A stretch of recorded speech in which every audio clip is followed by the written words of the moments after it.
This podcast contains adult content and themes. For a full list of our content warnings, please see our show notes. Listener discretion is advised.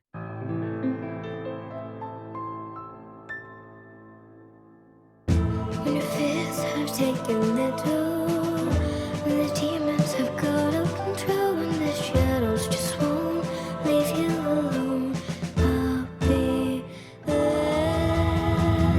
When your rainbows have turned into black, when the sun has turned its back, when all of your power let itself dry, I'll be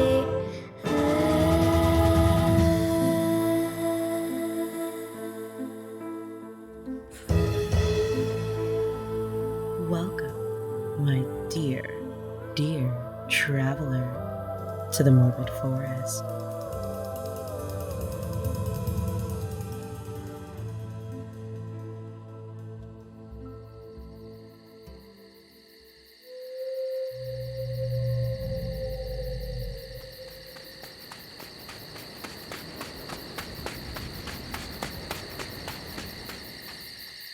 Oh, greetings, travelers. You both appear to be a tad lost. The Morbid Forest is quite the treacherous place, if you aren't careful. It's always best to traverse these woods with a guide. Lucky for you, I found you before any unkindly guests could whisk you away. Come, let me lead you to the correct path. Your trail is called Unipathy.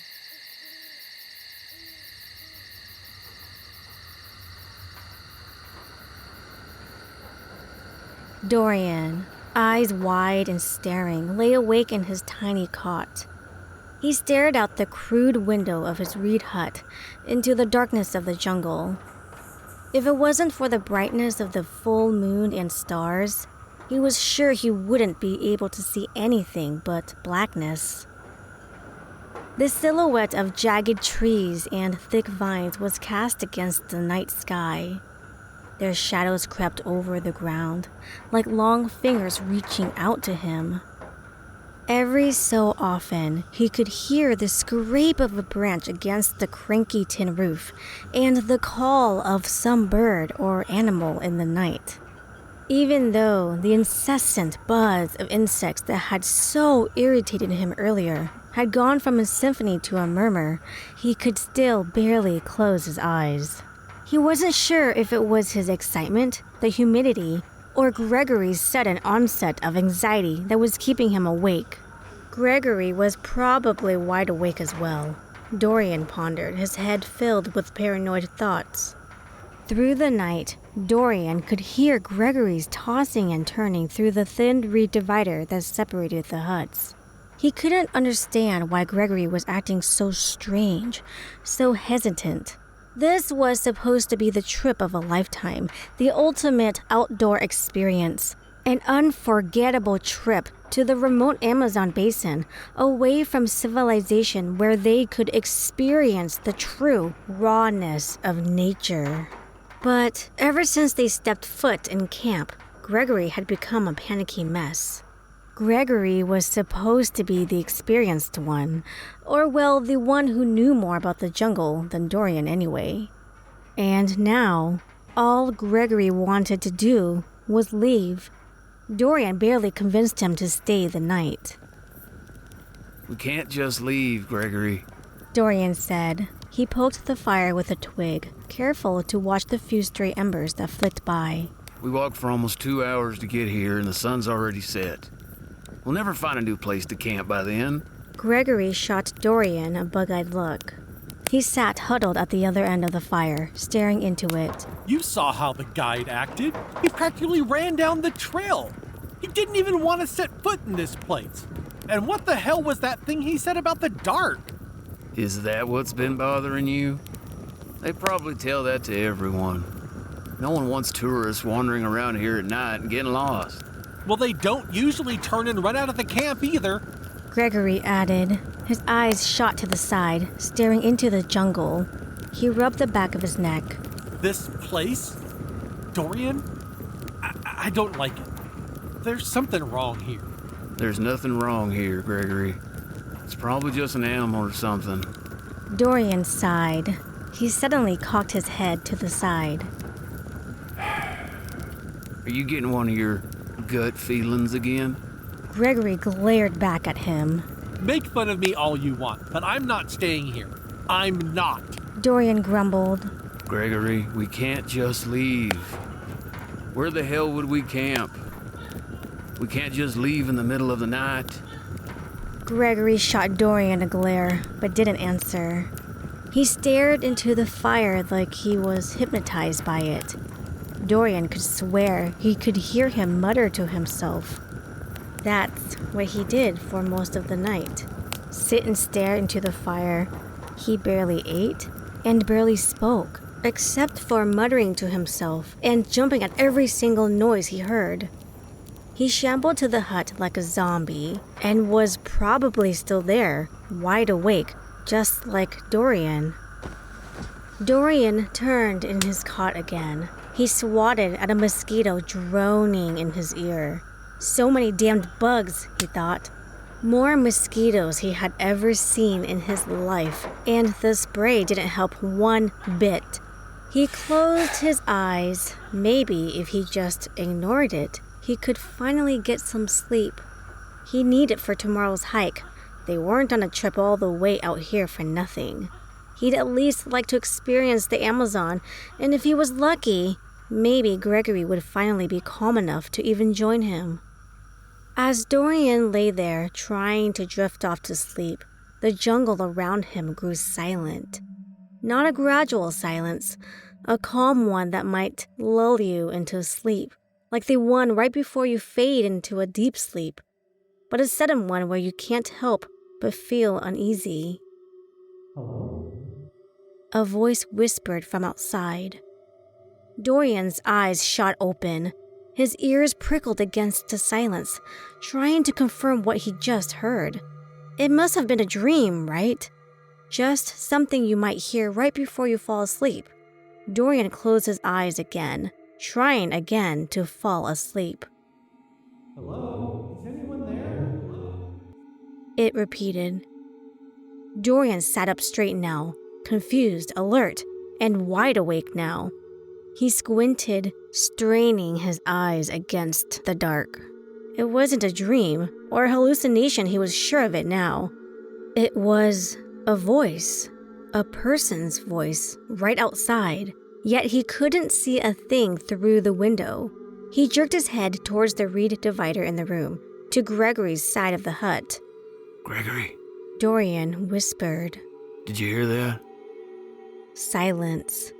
Gregory didn't even stir, let alone make a sound. Gregory? Wake up. I think someone's out there. Dorian waited, and he still heard nothing. Dorian got up, unsteady on his feet, as the thin wooden boards creaked under his weight. He scrambled for the flashlight under his cot and shone it around the corner. He felt his heart skip a beat. Gregory's cot was empty, his blankets pushed to the edge of the bed in a bundle. He jerked his neck up to the window. Gregory? Is that you? He called out in a panic. Dorian, I'm here. I'm out here. The voice called out from outside. Was he out there, lost? Did he just wander out in the middle of the night in some psychotic stupor, trying to finally leave the camp? How did he even manage to leave without him noticing? It didn't matter, though. He was out there, somehow. Just hold on. Stay where you are. I'm coming. Dorian called back. He scrambled for his boots and pulled them on as quick as he could. What would possess him to just wander out in the night, in the middle of the jungle? He knew better than anyone. He knew how dangerous it could be out there. He'd been here before. Was he trying to get away, just like he said he would, overwhelmed by his own thoughts? Help me! Dorian, it's dark. I'm afraid. The voice spoke up again. It sent a wild shiver down his spine. Gregory's voice sounded wispy, almost hollow, close to Gregory's voice, like there was something missing. But he just couldn't leave Gregory out there just because his voice sounded funny or because he was acting weird. He could still be lost, hurt, in trouble somewhere in the middle of the Amazon. Hesitant and stuttering, Dorian answered back. I'm coming, just hold on. He fumbled for his phone and pushed through the door, his feet thudding against the wet earth. The thin beam of his flashlight barely cut through the darkness. Across the small grassy clearing in which their camp lay was a large thicket of twisting trees and vines. Their shadows crept across the ground, like fingers reaching out to ensnare him and drag him in and away. Even the insects and frogs outside had fallen deathly silent, too. He froze in the quiet, in the unnerving darkness. It all seemed so overwhelming. The jungle was just ahead of him, almost like it was calling to him. He looked over his shoulder again back at their campsite. Was he really doing this alone? Well, it wasn't like he could run to the neighbors for help. I'm over here. Help me. I can't see anything. The voice urged on. Where are you? Dorian asked hesitantly.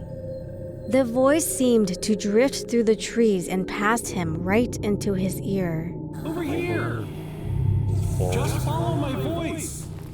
Dorian moved forward through the clearing. He felt the grass brush against his calves as it slowly turned into the leaves and foliage of the jungle ahead of him. The smell of wet earth filled his nose, and his ears prickled, listening in the direction of the voice. He squinted. The canopy of trees above him had blocked out any light from the moon. All he had was his flashlight and its thin beam that struggled to cut through the sheer blackness. It felt like he was standing in the middle of a void. I can't see you. Where are you? Dorian called out. I'm just over here. The voice whispered through the trees.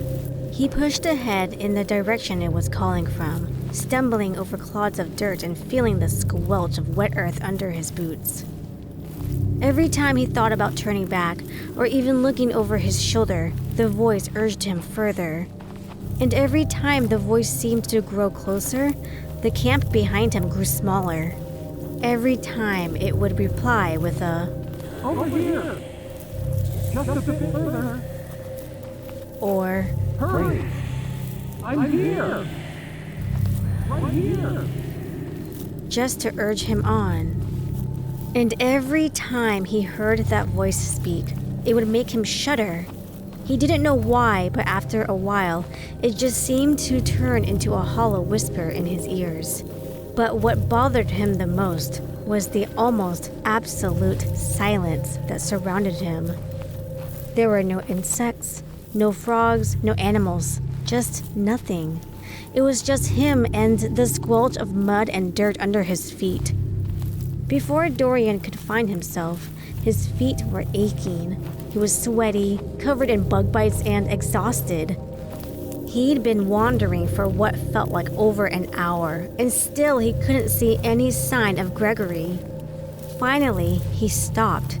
He just stopped. It felt like he had gone in every direction he could possibly go, and he still couldn't find Gregory. It made him nervous and even scared for Gregory. But most of all, it was starting to make him angry. Just ahead. Just a little further, Dorian. The voice called again for what felt like the 10th time. Dorian stopped abruptly, like some stubborn donkey in the middle of the trail. His frustration was almost boiling over at this point. He looked up at the pitch-black canopy above him and around at the dark jungle surrounding him. Look, He called out, huffing. this isn't funny anymore, Gregory. I don't know if this is some kind of sick joke, but I'm tired. He waited for a reply. He looked around again at the dark silhouettes of the trees against the beam of his flashlight, hoping, wondering he would at least see something besides the trees and bushes and vines he had been walking into for nearly an hour. But it was quiet, and utterly quiet this time. There wasn't even a reply from the voice. He looked around in disbelief. This isn't funny. Where the hell'd you go? He shouted. He clutched the flashlight close to his chest. I'm not staying out here. He said again, still hoping for some kind of reply. I'm going back to camp, Gregory. Find your own damn way out. He spun around, taking a few steps to the side before abruptly stopping again. He couldn't remember that fallen log being over there. He didn't even remember passing that before. Come to think of it, he didn't remember passing much of anything besides trees. He spun around again, a feeling of panic crept up his back. No, it can't be. He was sure camp was back this way. He'd been careful to try and remember the way back. He turned around once again. He walked forward. He was sure if he went up this way a little, he could find that massive palm tree he'd seen earlier. It was the one thing he'd really taken note of. Then he'd at least have an idea of where to go. From there, it should be easy to make it back. He'd barely taken 10 steps before he had to stop again. It wasn't there. It was just gone. He felt his heart skip a beat. He ran through his thoughts. How could he be lost? He was keeping track of his direction, observing landmarks, doing everything he could to not get lost in the first place. A cold sweat seemed to form on his brow. He looked down at his feet. An idea suddenly crossed his mind. The ground had been muddy and his boots were caked in mud. Maybe he could just follow his footsteps back to the camp. He shone his flashlight on the ground around him. No. He muttered. His breath seemed to catch in his throat. It can't be. Footsteps. 4 or 5 sets of them, leading in all different directions, overlapping, smudged, and muddling together. Some even seemed to overlap and go in circles. Had he been wandering in circles this whole time? Had Gregory just been leading him on some pointless chase the whole time? He felt weak. His head seemed to spin.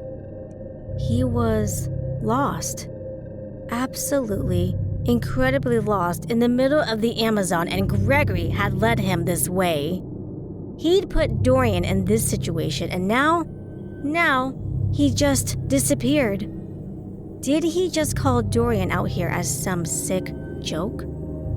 That bastard was probably just hiding somewhere this whole time, waiting for him to come out here. He was probably already back at camp. That's why he hasn't spoken up again. He just came out here to mess with his head and then slink back when Dorian wasn't looking.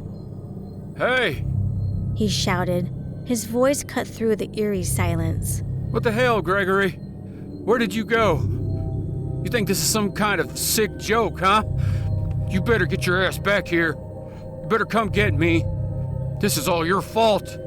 His nostrils flared. He breathed heavily, and he could feel his cheeks and his face turn red. Yet, there was no answer from Gregory. He felt his head spin. All he could think of was falling down on his ass in the mud. Just sit there and rot until something would come by and eat him. But instead, he dug into his pocket, taking out his last hope. His cell phone. He swiped his thumb across the screen. Of course, he had no signal. He chuckled and snorted. Of course! How stupid could he be? Of course there would be no damn signal out here in this green hell. There wasn't even any light out here. Nothing. No semblance of civilization. Why would he expect there to be cell service? Bewildered, he looked up, almost as if pleading with the jungle to somehow help me. Hello? Hello, is anyone out there? He called. This was his last-ditch attempt. It was insane, obviously, but what else could he do? He could either wait until morning, hoping something didn't get him out here, or he could just start wandering. Either way, he knew he was kind of screwed right now. As he stood there, utterly defeated, the light of his flashlight dimmed as the battery slowly died. His ears suddenly perked up. His heart beat faster. What was that? Something rustled in the bush right behind him. Bewildered, he wildly shined the flashlight in the direction of the sound. He watched as something, maybe someone, weaved through the trees past him. His heart beat ever faster. Terror overwhelmed him and he felt himself shuffle backwards. Before he knew it, he felt his heels hit something hard behind him. He felt his flashlight fly out of his hands and he hit the ground hard, landing on his back with his eyes turned to the sky. Stay the hell away! He gasped at the shadow, scrambling to his knees. His flashlight hadn't broken at least. Its thin beam still illuminated the ground before him. He scrambled towards it as a twig snapped behind him. He froze, his arm still outstretched towards the flashlight. A voice echoed in front of him. No, it wasn't Gregory's voice. It was like a poor imitation of Gregory's voice. Something that was trying to be Gregory, but couldn't quite do it. It sounded wrong, hollow and far away, yet it was so close at the same time. Stay away! Dorian shouted. It's Gregory! Dorian! It's Gregory! It spoke to him. Dorian scrambled away, still on his knees, picking up a clod of dirt and tossing it in the direction of the noise. Stay away from me! You're not Gregory! He heard the dirt clod thud against something right in front of him. He squinted against the dark, terrified. Again, something moved and milled about in the shadows in front of him. He gasped. It lurched forward, its silhouette hunched over, long limbs dangling by its side. Dorian, I found you, Dorian. The voice spoke in its hollow and wispy tone. A foot stepped into the light, white as paper, blue veins bulging, caked in layers of mud and grime. Dorian's scream caught in his throat. His flashlight buzzed, and everything turned into utter darkness.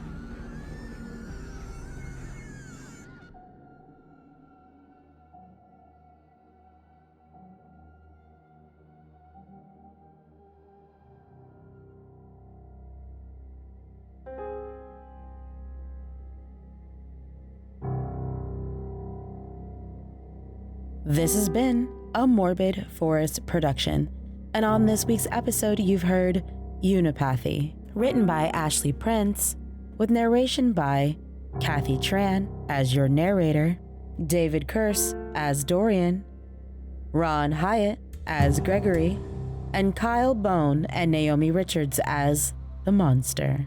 Follow us on X or Twitter if you're old school, Instagram, Threads, and Discord to stay up to date on all the happenings within the forest. Interested in more morsels of the forest? Then join our Patreon. As a faithful traveler, you'll receive exclusive access to ad-free early episode releases and bonus content for only $3 a month. That's patreon.com/themorbidforest. Love what you're hearing? Then leave us a 5-star review on your favorite podcast platform. Reviews and ratings help us reach more travelers out there, just like you. And don't forget, our brand new limited series for Halloween, Inkwell Haven, is out now. Check our socials to follow the story as it jumps between podcast feeds. There are some amazing shows that helped work on this project, so please, please don't miss out on all the screams. And with that, we'll see you next week, travelers, on The Morbid Forest.